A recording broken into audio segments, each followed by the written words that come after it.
Hello my name is Kshitij Shrivastava and this is my video blog. आज मैं comment पढ़ने जा रहा हूँ शांतनु दत्ता का, जिन्होंने पूछा है या लिखा है, hello Kshitij sir, as a movie buff and a Bollywood प्रेमी मैं ऑलमोस्ट हर मूवी देखता हूँ और रिसेंटली जो मूवीज़ आई हैं बॉलीवुड में मुझे पसंद ही नहीं आ रहा है। स्टोरी में घुस ही नहीं पाता हूँ। आई डोंट नो ये मेरे साथ ही हो रहा है या सबका यही हाल है। मूवी में स्टोरी और कैरेक्टराइजेशन सब मिसिंग है, स्टोरी तो है ही नहीं। ये क्या डायरेक्टर्स की फॉल्ट है? बॉलीवुड में नए पैशनेट डायरेक्टर्स की कमी है या डायरेक्टर्स को प्रोड्यूसर्स द्वारा क्रिएटिव फ्रीडम नहीं दिया जा रहा है? But at the same time south के डायरेक्टर्स बहुत अच्छा काम कर रहे हैं। What is your take on it? My take on it has been my last 20 videos on this and a lot of people are blaming me in the comment कि शायद आप फ्रस्ट्रेट हो गए हैं बॉलीवुड से, इसलिए आप इस तरह के वीडियोस बना रहे हैं, आप नेगेटिव वीडियोस, डीमोटिवेटिंग वीडियोस बना रहे हैं बॉलीवुड के ऊपर। बट ऐसा नहीं है। अगर आप 80s का सिनेमा उठा के देखें तो हॉलीवुड में, बॉलीवुड में एक ट्रांजिशन का फेस आया था जिसमें ख़राब फिल्में बन रही थी और 80s के सिनेमा को कोई भी याद नहीं करता। इवन हॉलीवुड में भी कोई उनको याद नहीं करता। और ऐसे बहुत सारी कंट्रीज़ हैं जहाँ पे ख़राब सिनेमा बन रहा होता है और ऐसा टाइम आता है, मतलब ये स्टॉक मार्केट की तरह है कि कभी मार्केट में डंप आता है, कभी मार्केट एकदम हाई जाती है। तो ये जो मार्केट का टाइम है वो थोड़ा सा डंप में जा रहा है और उसके पीछे कारण ये है कि there was too much money involved in Bollywood and it was a easy money making business. और उसके अलावा पैसे को वाइट करने का एक बहुत बड़ा जरिया बन चुका था। अगर आप मुंबई में हैं और आप बहुत सारे फिल्म मेकर्स या प्रोड्यूसर्स को जानते हैं तो आपको समझ में आएगा कि बहुत सारी ऐसी फिल्में हैं जो आपको पता भी है कि अच्छी नहीं है और ऑन पेपर आपको पता होता है अच्छी नहीं है। और कुछ ऐसे एक्टर्स हैं जिनको आप लेके वो फिल्में बनाते हो और आपको पता है वो एक्टर्स लेके फिल्में नहीं रिलीज़ होंगी, उसके बाद भी वो फिल्में बनती हैं, रिलीज़ होती हैं। तो उसके पीछे क्या कारण है? और वो पिक्चरें अगर नहीं चलती हैं तो वो फिर पैसा कैसे रिकवर करती हैं? तो पैसा ऐसे रिकवर करती हैं कि जो आपका ब्लैक मनी है उसको वाइट किया जाता है, टिकट खरीदे जाते हैं और टिकट से पैसा आता है, उस पर टैक्स कटता है और वो पैसा जो होता है वाइट होता है, वो आप 50 जगह यूज़ कर सकते हो, जो कि ब्लैक मनी आप यूज़ नहीं कर सकते।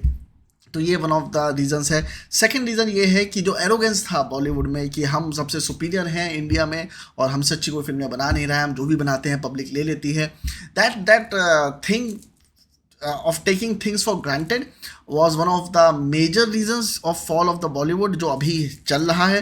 कि कोई एक फिल्म अगर छोटा सा भी बिजनेस कर लेती है तो उसको एकदम एक्स्ट्रापोलेट, एग्जैगरेट कर देते हैं कि अरे यार बॉलीवुड वापस आ गया, ये हो गया, वो हो गया। But most of the film जो यहाँ पे हैं वो सब फेल हो रही हैं। इसके अलावा एक मेजर रीज़न जो है वो एक इन्फिनिटी कॉम्प्लेक्स था जो हॉलीवुड को लेके था कि आप हॉलीवुड से कंपेयर करना चाहते थे अपने आप को और ऐसी फिल्में बनाना चाहते थे जो हॉलीवुड के मापदंडों में खरी उतरे। आपको ऑस्कर चाहिए था, आपको फिल्म फेयर की इज्जत नहीं थी, आपको नेशनल अवार्ड की इज्जत नहीं थी, आपको सीधे ऑस्कर चाहिए था और आप ऑस्कर के लिए फिल्में बना रहे थे। तो आप फिल्में वैसी बनाते थे जो यूएस के ऑडियंस को कैटर कर सकें। और उसके अलावा एक इंटरनेशनल मार्केट इंडिया में खुल गई थी क्योंकि इंडिया के बहुत सारे एक पॉपुलेशन यूएस में और यूरोप में रहती है जो ये फिल्में देखती है और जब वो पिक्चरें देखने जाते हैं तो उनका जो रेट होता है टिकट का वो $10, $16, $20 होता है, जो कि 800 रुपये इंडियन करेंसी में अगर कन्वर्ट करें तो 800 रुपये और 1600 रुपये के आसपास पहुंच जाता है, ज़्यादा पहुंच जाता है। तो उससे उनको जो पैसा आता है वो इतना होता है कि अगर पिक्चर कम भी देखी गई तो पैसा ज़्यादा आता है उनके पास। तो इस वजह से पिक्चरों में लॉस नहीं होता था। फिर OTT प्लेटफॉर्म्स आ गए। OTT प्लेटफॉर्म्स ने अपने डेटाबेस को भरने के लिए कोई भी फिल्म खरीदने को ज़रूरी समझा और उन्होंने बस फिल्में खरीदी जिसमें एक्टर है, थंबनेल देख के लोग फिल्म पे क्लिक कर देते थे, क्लिक होता था, उससे उसके व्यूज़ बढ़ते थे, व्यूज़ का स्टैटिस्टिक्स दिखा के वो इन्वेस्टर्स लेके आते थे और जब इन्वेस्टर्स आते हैं तो फिर पैसा आता था। पर ये बबल एक ना एक दिन फूटना था। 3-4 साल पहले मैंने इसके ऊपर एक आर्टिकल लिखा था कि OTT का बबल फूटेगा क्योंकि इन्वेस्टर्स को एक टाइम के बाद समझ में आएगा कि ये पिक्चरें पैसा नहीं बना रही हैं और जो जिस चीज़ में वो इन्वेस्ट कर रहे हैं उससे पैसा रिटर्न एक टाइम के बाद नहीं आएगा। और ये सिर्फ बॉलीवुड में नहीं हुआ, ये बहुत सारी स्टार्टअप कंपनीज़ में हुआ है जहाँ पे सिलिकॉन वैली बूम आया था। जब लोगों ने हर कंपनी में इन्वेस्ट करना शुरू कर दिया था, उनको लगता था हर स्टार्टअप कंपनी सक्सेसफुल हो ही जाएगी और बहुत सारे पैसे लूज़ हुए, उसमें बहुत सारे लोग अमीर भी बन गए। कई ऐसे यंग लड़के थे जिन्होंने 21-22 साल की उम्र में कोई वेबसाइट बनाई जो रातों रात हिट हुई और 2 रात में उसके सब्सक्राइबर्स बढ़ गए या डेटाबेस बढ़ गया, उन्होंने उसको मिलियंस ऑफ डॉलर्स में बेचा। उसके बाद वो ज़िंदगी भर ऐश करते रहे और जो इन्वेस्टर थे वो समझ ही नहीं पाए कि अब उस कंपनी को कैसे चलाएं क्योंकि वो तो एक सडन बूम था, उस वेबसाइट में बेसिकली कुछ था ही नहीं। सो कहने का मतलब ये है कि बॉलीवुड में ऐसी बहुत सारी चीज़ें हुई जिसका स्टोरी से कोई मतलब नहीं था। जैसा कि आपने बताया कि स्टोरी, आर्क, कैरेक्टराइजेशन सब मिसिंग होता है और वो इसीलिए मिसिंग होता है बिकॉज बॉलीवुड में राइटर्स हैं ही नहीं, उसके ऊपर वर्क ही नहीं किया था। जो एक्चुअल राइटर्स हैं उनको काम नहीं मिलता है, जो दोस्त यार हैं उनके साथ स्क्रिप्ट लिख दी जाती है। कई बार सेट पे स्क्रिप्ट होती भी नहीं है और आप फिल्म शूट कर रहे होते हो और आप क्योंकि डिजिटल है, डिजिटल में आप कुछ भी शूट कर सकते हो, तो आप सारे एंगल से पिक्चर शूट करते हो और जितना हो सकता है उतना शूट करते हो। फिर आप फिल्म को एडिटिंग टेबल पे लेके जाते हो। एडिटिंग टेबल में आपको लगता है यार ये शॉट मिसिंग है, वो शॉट मिसिंग है, क्योंकि आजकल शूट इतना महंगा नहीं है, तो आप फिर वापस जाते हो, फिर एक सेकंड शेड्यूल में शूट करते हो। ये second schedule shoot, third schedule shoot basically इसलिए बना था कि इन केस कोई प्रॉब्लम हो जाए या एक्टर की तबियत खराब हो जाए तो सेकंड शेड्यूल रखा जाता था, या फिर कोई मौसम एग्जैक्टली चाहिए उनको, ये आधी शूट गर्मी में, आधी शूट सर्दी में है, कोहरे का मौसम चाहिए, तो सेकंड शेड्यूल रखा जाता था। पर अब सेकंड शेड्यूल एक बहुत ही कॉमन सी चीज़ हो गई है जिसमें पैच वर्क किया जाता है। कई बार स्टूडियोज़ के अंदर शूट करते हैं, क्रोमा में शूट करते हैं, तो एक वो हो गया। तीसरा एक लेज़ी फिल्म मेकिंग हो गई है कि यार कंफर्टेबली फिल्म को शूट करो, क्योंकि ऑडियंस को आप फॉर ग्रांटेड लेते हो कि ऑडियंस तो वो एक्सेप्ट करेगी। अब जैसे राजमौली या प्रशांत नील की आप इंटरव्यू देखो तो वो अपनी ऑडियंस को फॉर ग्रांटेड नहीं लेते। वो कहते हैं कि भैया हम क्रिटिक्स के लिए फिल्म नहीं बनाते, हम मासेस के लिए फिल्म बनाते हैं। वो जो आदमी 50 रुपये 30 रुपये का टिकट खरीद के गांव में हॉल में पिक्चर देखने जाता है, वो डिसअपॉइंट नहीं होना चाहिए। उनके फंडे एकदम क्लियर हैं। और कई बार जब मैं भी अपने कुछ फ्रेंडों से बात करता हूँ जो डायरेक्शन में है, और तो उनसे यही बात होती है मेरी कि यार हमने ये चीज़ कैसे मिस कर दी, क्यों हम फेस्टिवल सिनेमा के पीछे पड़े थे, क्यों हम हॉलीवुड के पीछे पड़े थे, क्यों हम वहाँ का सिनेमा देख के यहाँ पे उसको अपनाना चाहते थे, जो कि कहीं ना कहीं हमारे दिमाग में भर दिया गया था कि उनका सिनेमा बेटर है और वो जो सिनेमा बनाते हैं वो ही बेटर है। मतलब एक आदमी को एक स्पाइडर मकड़ी काट लेती है और वो स्पाइडरमैन बन जाता है, उसमें उनको कंप्लीट लॉजिक नजर आता था। रॉटन टोमेटोज में, IMDb पर हाई रेटिंग जाती थी। पर अगर इंडिया में अगर ऐसी कोई फिल्म बनती थी जिसमें एक लड़के ने 10 लोगों को मार दिया, तो वहाँ पे उसका मजाक उड़ता था। वहाँ पे फिजिक्स के लॉज उठाए जाते थे, ग्रेविटेशनल लॉज उठाए जाते थे और उस चीज़ का बहुत मजाक उड़ाया जाता था। पर जिस चीज़ का साउथ की फिल्मों का मजाक एक टाइम में लोग उड़ाते थे, वही फिल्में टर्न आउट की ज़्यादा इंटरटेनिंग होती हैं और लोगों ने उनको देखना शुरू किया, क्योंकि जब एक्सेस हुआ तो लोगों को समझ में आया कि वहाँ की इंडस्ट्री इतनी भी ख़राब नहीं है। वो एंटरटेनिंग फिल्में हमेशा से बना रहे थे और वो मासेस के लिए बना रहे थे। हमारे जो लोग हैं यहाँ पे वो बहुत सारे, जैसे आप मुंबई जाओगे तो आपको बहुत सारे ऐसे लोग मिलेंगे जो दिल्ली से आते हैं या हाई क्लास फैमिली से आते हैं, जो पहले नहीं आते थे, और उनके हाथ में टैटू होता है, रिच होते हैं, उनको रहने खाने का टेंशन नहीं होता है, वो 2-3 BHK हाउस पहले से लेके बैठते हैं, खानदानी पैसा होता है उनके पास। तो उनको सबसे जो मेजर टेंशन हर एक बंदे को मुंबई जाके होती है वो रहने खाने की, वो टेंशन नहीं होती है और वो कंफर्टेबली काम करते हैं। अब कई बार क्या होता है, जब आपको रहने खाने का टेंशन होता है तो आप डेस्परेट हो जाते हैं, और जब आपके रहने खाने का टेंशन नहीं होता आप डेस्परेट नहीं होते हैं, आप एटीट्यूड दिखाते हैं। और सरप्राइजिंगली जब कोई आदमी एटीट्यूड दिखाता है तो उसको वही रेट मिलता है जो वो चाहता है, उसके हिसाब से चीज़ें होती हैं। तो अगेन जैसा आपने बताया, दुनिया वैसे नहीं चलती जैसा आप सोचते हैं, दुनिया वैसे चलती है जैसे वो चलती है, मतलब जैसी कि वो है। So arrogant people often get good work, so if you look desperate you won't get any work. So that is what was happening in Bollywood. There was no access to anyone in any of the production houses. जैसे कई लोगों को मैंने बताया भी कि production houses में आप ऐसे ऐसे अप्रोच करिए।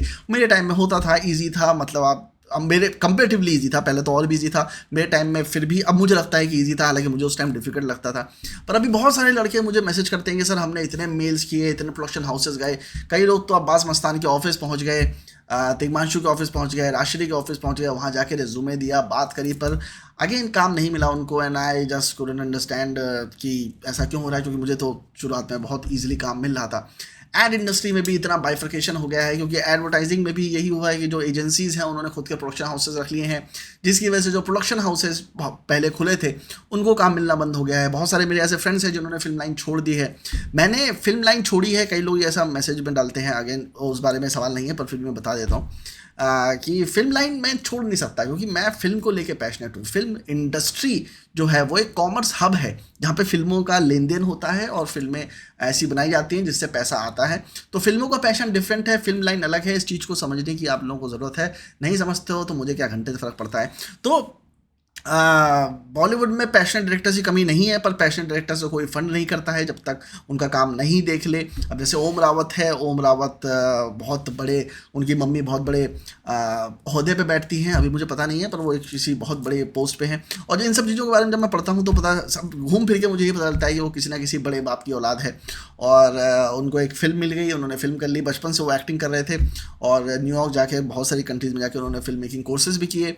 ऐसे और भी फिल्म मेकर्स हैं जिनके बारे में आप जब घुसोगे तो पता चलेगा। आज ही मुझे पता चला कि एक IPS ऑफिसर की बायोग्राफी मैं पढ़ रहा था, तो उसे पता चला कि उनके जो फादर हैं वो बहुत बड़े DGP थे एक पूरे स्टेट के। सो ये सारी चीज़ें जब आपको पता चलती हैं तब आपको पता चलता है कि success is not just your effort, that is why you are not never at fault. You keep making those things. Anyways, मैं उस पिछले वाले ब्लॉग में घुस गया। हाँ, तो पैशनेट डायरेक्टर्स की कमी नहीं है भाई, बहुत पैशनेट डायरेक्टर्स हैं वहाँ पे, पर प्रॉब्लम ये है कि पैशनेट डायरेक्टर्स को अपॉर्चुनिटी नहीं मिलती है। वो शॉर्ट फिल्म में बनाते हैं और लगातार बनाते हैं, अच्छी बनाते हैं, उनको अवार्ड भी मिलता है। एक डायरेक्टर का तो मैंने इंटरव्यू भी लिया है जिन्होंने 4-5 शॉर्ट फिल्में बनाई हैं, बड़े बड़े प्लेटफॉर्म्स पर गई हैं, मिलियंस ऑफ व्यूज़ आए हैं, but yet he is struggling to make his film, and that's the bigger problem. And actors too have lost interest in acting. Actors mostly पैसा लेके सिर्फ सेट पे आते हैं, अपना काम करते हैं, चले जाते हैं, they are not even passionate about acting.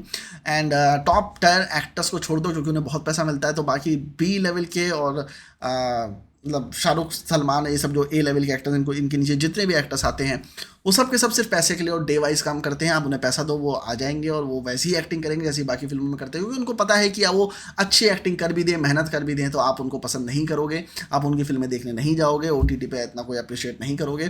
तो ट्रेंड की बात होती है, डेस्टिनी की बात होती है, तो बहुत सारी चीज़ें मार्केट में इस तरह से चेंज होती रहती हैं, पैसा सबसे ऊपर आ जाता है।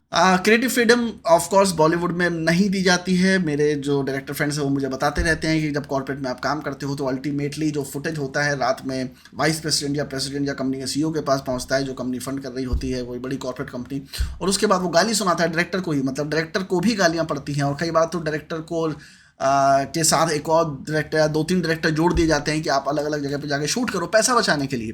अब 3-4 डायरेक्टर एक ही वेब सीरीज़ को शूट कर रहे हैं तो प्रॉब्लम तो आएगी ही, क्योंकि जाहिर सी बात है सबके डायरेक्शन करने का टेक्निक अलग होगा, सबकी शॉट टेकिंग अलग होगी।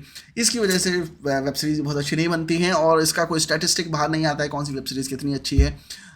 बस एक न्यूज़ प्रेस नोट्स आते हैं जो ये कंपनियां ही डिस्ट्रीब्यूट करवाती हैं, तो अगले दिन उसके रिव्यूज़ आते हैं जो कि अच्छे होते हैं। जिस अखबार को प्रेस नोट नहीं मिला होता है वो ख़राब रिव्यू देता है, जिसको प्रेस नोट और पैसे मिले होते हैं वो अच्छा रिव्यू दे देता है। This is how it goes and this is what I have seen happening. मतलब प्रेस नोट बनाते हैं बैठ के, बाकायदा 2 पेज का वर्ड पे एक प्रेस नोट बनाया जाता है जिसमें सारे पॉइंटर्स होते हैं, और वो इन सारे लोगों को भेजा जाता है जर्नलिस्ट को, और वो सारे जर्नलिस्ट को पैसे दिए जाते हैं और वो उस हिसाब से रिव्यूज़ और बाकी न्यूज़ भी छापते हैं। तो ये प्रोसेस है बेसिकली हर जगह का। साउथ के डायरेक्टर्स अभी भी they are very true to their craft, they are very true to their what they do, because ऐसे ऐसे फिल्म मेकर्स हैं वहाँ पे जो बाहर से पढ़ के भी आए हैं, पर वो यहाँ पे साउथ में आके फिल्म बनाते हैं, तो वो उसी तरह की फिल्म बनाते हैं जो साउथ की मार्केट में चलती है। पर किसी वजह से बॉलीवुड ने जो ट्रैक था वो खो दिया है। वो अभी भी हॉलीवुड का लेवल अचीव करना चाहते हैं और उसी के पीछे पड़े हैं। They just want to pretend that they are very high culture, they are wannabes basically. तो वॉनाबीज वाला जो कल्चर है उसने बर्बाद कर रखा है। बहुत सारी चीज़ें मैंने बता दी इसमें। आई होप कि ये चीज़ें आपको समझ में आई होंगी और आपके सवाल का शांतनु मैंने जवाब दिया होगा। अगर दिया है तो प्लीज़ कमेंट बॉक्स में बताइए, और भी सवाल फिल्म लाइन से रिलेटेड नहीं और भी आप लोग पूछ सकते हैं। आप पूछिए, क्योंकि जब आप सवाल पूछेंगे उसी के बेसिस में मैं वीडियोज़ बनाऊँगा। यही मेरा आगे का प्लान है। चलिए मिलते हैं नेक्स्ट व्लॉग में। Bye bye.